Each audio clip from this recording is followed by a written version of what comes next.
Hello, Radio K listeners. I am sitting here with the Zippo Man, that is. Can you guys introduce yourselves for those out there and your instrument, please? My name is Colin Johnson. I am the lead vocalist, and I also play guitar. I'm Kyle Rutten. I play bass and do backup vocals. This is Drew Stamps. He plays drums. This is Nolan. He also plays drums, but mostly guitar in this band. I like it. I like it. You gentlemen are looking very mysterious. You're looking very dapper. Can you explain your outfits to our Radio K listeners who are not in the booth right now for us, please? If you've been out to a show, it's an old blues thing, I guess. It's like if you're gonna get up on stage, you might as well, kind of wear a uniform or be distinguished. So that's what that is. And then the whole glasses thing is one thing I learned in the pandemic was you can tell when someone's smiling or you can recognize someone with their eyes, but it doesn't matter their facial expressions, it's their eyes. So the whole eyes thing is like, if you want to get to know us, you got to come to a show, Love it. And speaking of a show, we got a show tomorrow at Underground Music Cafe. Doors, I think it starts at 7 p.m. Yeah. Civil Decline is opening, and Hot Conch will be after them, and we'll be headlining. So Very cool. feel free to check us out. All right. It's 21 plus. 21 plus. Well, you guys are a great group, obviously, but you're wonderful performers as well, as many of our Radio K members saw today. Is that something that you put much thought into, your live performance, or like do you guys all get together and think about the theatrics that you put on? No for one's the one to talk about that. He's kind of like the genius, kind of like with all Orchestrator. the orchestration that we kind of portray ourselves. Yeah, because it really is striking. I mean, it's you guys stand out because of it, I think. Yeah. Yeah, I think our live shows, we have like a lot of thought that goes into it, but we also are big fans of improv and just kind of winging it and just kind of seeing what magic happens. Like a lot of the time, like the Fire song we played, that like solo section, we don't play it the same ever. Even at practice, we just come up with stuff kind of same general idea, but winging it. Yeah. Awesome. I might answer that. Would you like to say anything else? I mean, I think, and I mean this as humbly as possible, it's nice when you come together with a group of guys who really enjoy live music, and then you just kind of put it all together, and we're all very different in our tastes. But the main thing with the shows is enjoying, and this sounds so cliche and basic, but it's really true, is enjoying playing. And there's this really good jazz group that I know about called Room 3, big fan of them. I haven't heard of them. And no, the kicker with live shows, man, is you got to enjoy playing with the people that you're playing with, and the audience will see that. That's where the magic is. So it's like, because you're having a micro conversation while you're performing. You're just talking through instruments, or you're yelling at each other sometimes. Was the majority of that just then? Were you yelling at each other, or Well, it depends how many drinks were you down. hugging each other? Yeah. Okay. Screaming "I love you" with our thoughts. Exactly. Love it. It's very telepathic because without the glasses, we can't really tell what we're actually thinking.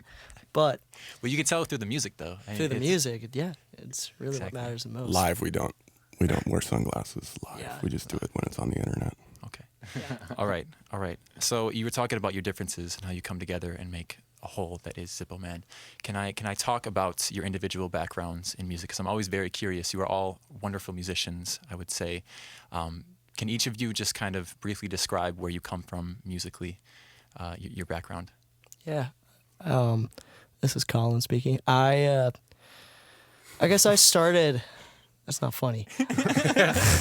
I guess I started like music basically like when I was 5 years old. I picked up the guitar, kind of dabbled on the drums, kind of did self-teaching with all of that. Been singing since I was like 3 years old. Took lessons since I was 9 for that. Are you self-taught on the guitar? Like in the beginning, but I took lessons like since I was like 9 years old to kind of help me like navigate through everything. After college, I stopped taking guitar lessons just because I kind of figured out what I wanted to do, like guitar style wise, and I picked up just some cool stuff from this one guitarist named Eric Gales, who's like Jimi Hendrix but better. Whoa, I know that's Whoa. controversial. I know that's controversial. I want to bring something up. You at one point during your performance, you brought your guitar to your mouth and you were playing with your teeth, I believe, correct? Yes. Is that a Jimi Hendrix move? As a Jimi Hendrix move. It's interesting that you would say that about Jimi Hendrix after pulling off a move like that in homage See, to him. But I've learned a lot of things from Jimi Hendrix, but Okay. with all the jazz chords and stuff that I do in my playing, Yeah. like picking that off Eric Gale's and hearing some of the chord voicings that he does, it kind of shaped me to really try to dig in theoretically and really dig into music theory. I've known music theory my whole life, but He has And you're- perfect pitch.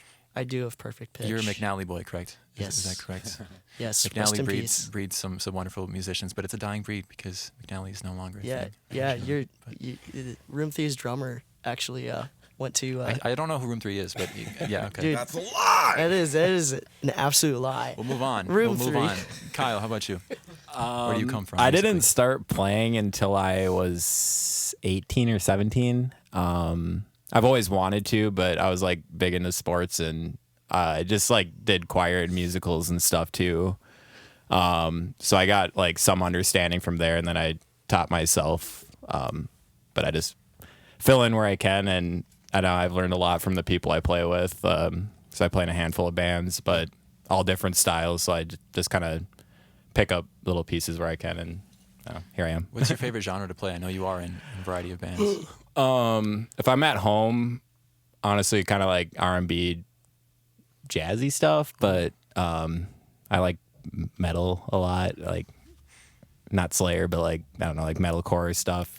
I don't know. I feel like there are more similarities with metal He and jazz than likes people Leprous. might Leprous, realize. huge. Leprous, okay. Cool. Hidest Coyote. I heard Oh you. yeah. I heard a band called Room 3 play a song by Hidest Coyote one did they? time. Yeah. It was pretty good. I gotta see these guys. Dang This good song is cover. awesome. All right. They're really Have good. you ever looked in a mirror?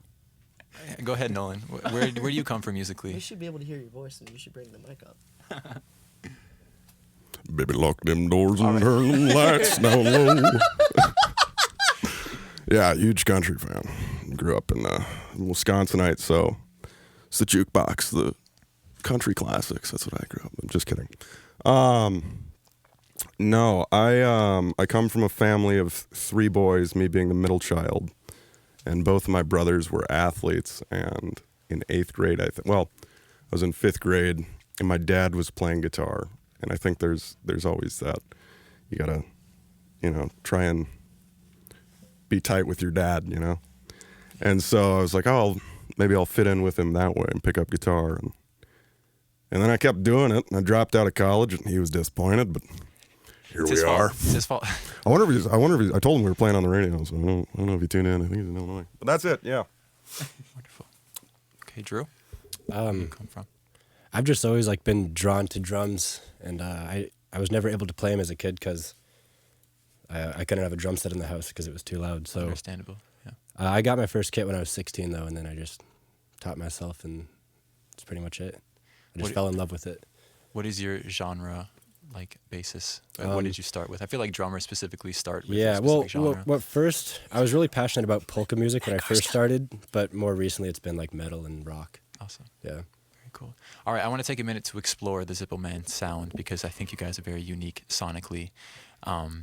First of all, you guys are the kings of catchy riffs, in my opinion. Who writes these riffs that you guys play? We all collaboratively do it. Do I you? mean, Nolan and I are kind of like the main songwriters, but yeah, we're working on a new record, and there's a song that actually Kyle wrote, and I don't know. Every time I hear it, I just get in tears. Oh wow. It's a good song. Yeah. Not bad. It's Yeah. it's that bad. No. Yeah. No, it's- But we're all Perfect. collectively writing stuff. Like lyrically, Nolan writes basically the majority, but we all come together and kind of collectively write lyrically. Our previous record, there were songs that were basically completely written by all of us. I don't know. It's just kind of like our songwriting as a whole has evolved so much Yeah. with the jamming process. And I guess when I come up with a melody, I'll maybe do some lyrics, kind of do some phonetic stuff.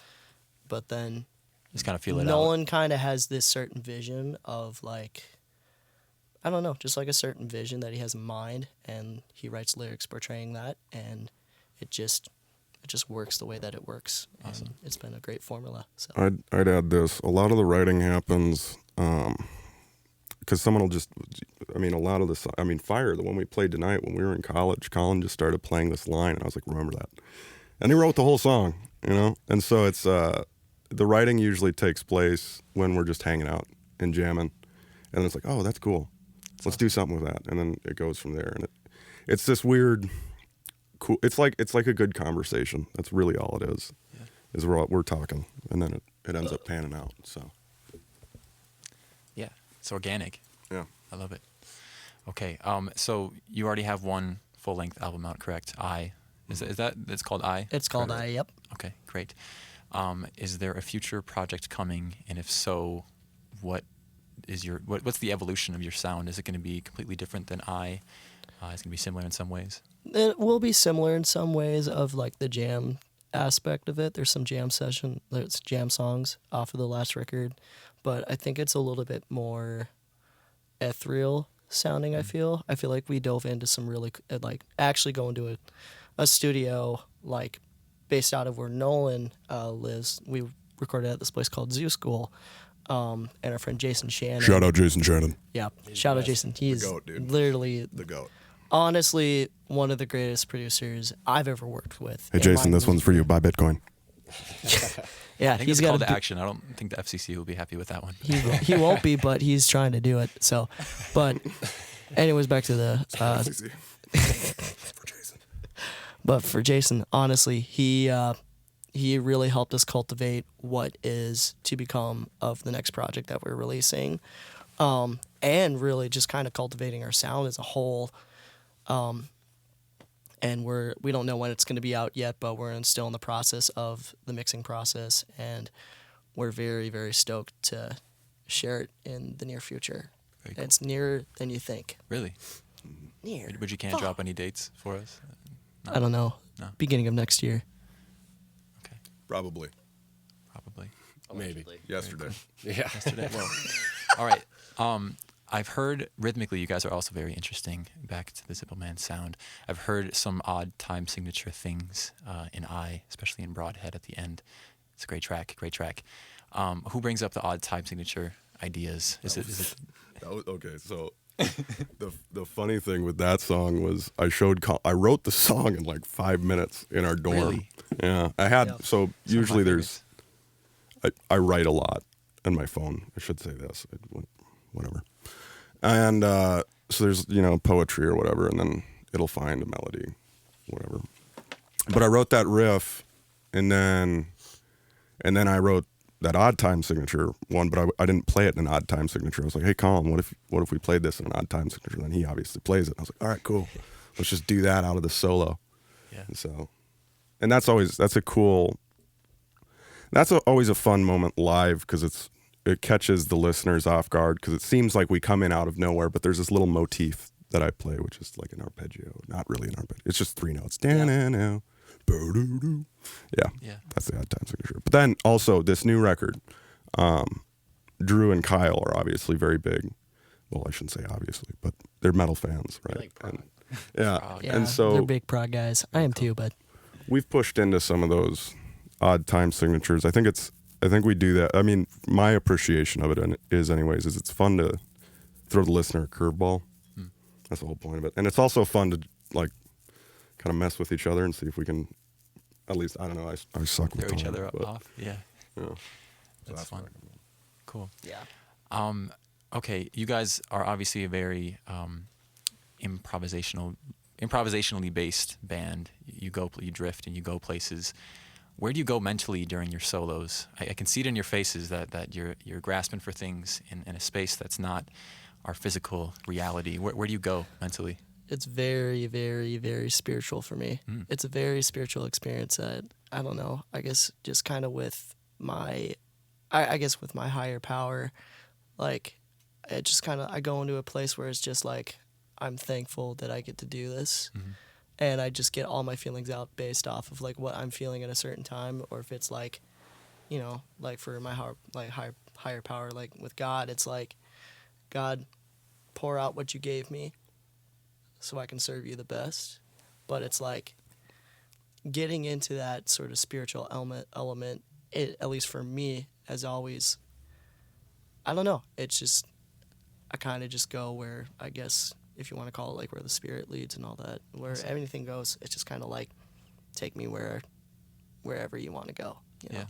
I think actually I'll elaborate on that because I'm thinking about it at the same time. Is there's something in, and I mean this is a biblical principle, but like in being submissive to the spirit or whatever your higher power is in life, right? It doesn't matter what it is, but you have to submit to that and follow it. And when you're soloing, it's like you're leading, but you're not at all. If you listen to the best soloists, the best improvisationalists, they're listening and feeding off of everyone around them.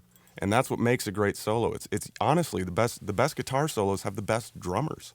That's a fact. When they're able, and actually we just recently have been having some conversations about that, and that was the first time we've really the other show.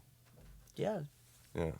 That was that our last show that we played? Was it the first time we did that? Yeah, I think so. Yeah, it was like our last show that we played. It was at the Shoebox in St. Paul. It's another local house Airship show. Caravan's house. Airship Caravan is awesome. You should definitely feature them on here. They're fantastic. They've been putting out some really good music. I can really, validate really that. good. And good buds of ours too. We played at their house show, and we kind of just wanted to be a little bit more experimental. So it was kind of like giving ourselves a lot of space to breathe. Yeah. And I feel like there's a lot of bands that just, you know, they play song after song after song. It's hit after hit. But when you dive into the creativity aspect of music, I feel like it catches the listener a little bit more, I feel. Because it's like people are there to like have fun, listen to pop songs and all that stuff. But it's like, I feel like the human capabilities are a little bit stronger than that. And if we're able to do that and inspire people with that, it's pretty cool. Yeah. Especially with live music, just feeding off that energy. That's great. Exactly. All right, we're getting to the end here. I'm just gonna do a quick speed round for you guys. All right, I'm gonna give you an either or, and you have 5 seconds to answer. Anybody who feels compelled to answer will answer. Oh my God. All right, ready? Okay. Up tempo or down tempo music? Room 3. Up tempo. Willie Nelson or John Cash? Room Cash. 3. Johnny Willie Cash. Nelson. Oh, it's Willie Whoa, Nelson. we have a disagreement. Yeah, Willie Nelson is Hold on. You said Willie Nelson or Johnny Cash? Johnny Cash. Yes. Both, same time. Highwayman, bro. no One. No. You pick one. You pick one. Yeah. Willie Nelson. Willie Cash. Willie Cash. It is. All right. Johnny Nelson. Johnny Nelson 3. Final answer. All right. Speed round. Come on. Okay, go. East Coast or West Coast? I've never been. Definitely West Coast. We have a lot of disagreement. You guys aren't as harmonious as you've told Boston me. is sick. No. Okay. All right. Apple juice or orange juice? Apple juice. Screwdriver. Orange juice. Neither. Mimosas. Okay, we're not even getting one. Okay, I have one more. I like water. This one's gonna be controversial. The Current or Radio K? Don't answer that. I'm just kidding. All right. Finally, what is a Zippo Man? What do you mean? What does it mean? What does the title of your band mean? Nothing. It means nothing, man. It means nothing, man. Look up what Zippo means in a dictionary. It means nothing. Literally, it's like, Right. I think we just found it out like last month or something like that. Wait, actually, are you? Yeah, you mean- legit. Means Means nothing. Like a nothing. Zippo Man is nothing, Nothing, man. Nothing, man. Yeah, Means nothing, man. Yeah. But you're so much more than nothing. But if you search through the nothingness, it's everywhere. Oh, philosophical. All right. My cowboy mind is exploding. Thank you so much, Zippo Man. It's been a pleasure. One last time, can you all go through your names? And just My what name you've is done? Colin Johnson. I play the lead vocals and I strum the guitar. I'm Kyle. I'm Eli Awada, and I play in room 3. Whoa, no last name. I'm Drew. And I'm DJ Downbeat. Thank you all for joining me today. I'm sorry, We're going to how send are it you? right back to the booth. Thank you so much, Zippo Man. Thank you to our listeners. You are listening to Radio K, Real College Radio. Thank you for listening.